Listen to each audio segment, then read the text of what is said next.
Il est le premier chef du Parti démocratique gabonais à ne pas porter le nom de Bongo.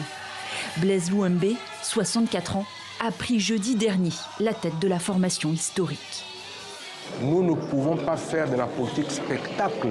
Nous avons des réunions du parti, nous avons des cellules de réflexion. N'oubliez pas que le premier critique du parti, c'est le dialogue. Un appel au dialogue doublé d'un message de fermeté.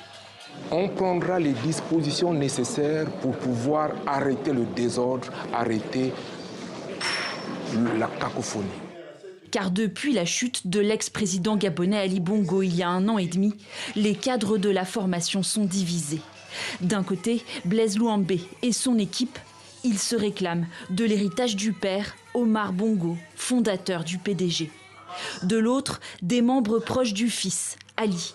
Réunis la semaine dernière, ils accusent leurs rivaux d'avoir violé les statuts du parti. Il faut bien dire, nous ne voulons pas nous installer à la tête du parti.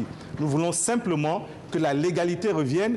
Et pour le moment, cette légalité, elle appartient à Ali Bongo Ondimba en tant que distinct camarade président. C'est pourquoi nous lui avons lancé cet appel solennel pour qu'il prenne les seules décisions statutaires, donc légales, qui s'imposent afin de désigner les instances régulières qui vont préparer ce que tous les militants attendent aujourd'hui, un congrès de restructuration du parti.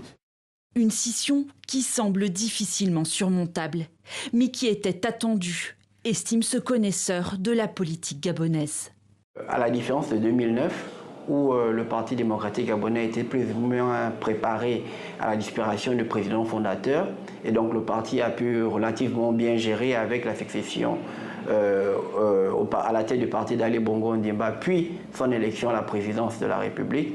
Il faut dire qu'en 2023, la perte du pouvoir d'État par le PDG était inattendue. Prochaine étape, l'élection présidentielle du 12 avril. Pour ce scrutin, Blaise Louembé pourrait, selon les analystes, se rallier à l'actuel président de la transition, le général Brice Oligui Nguema.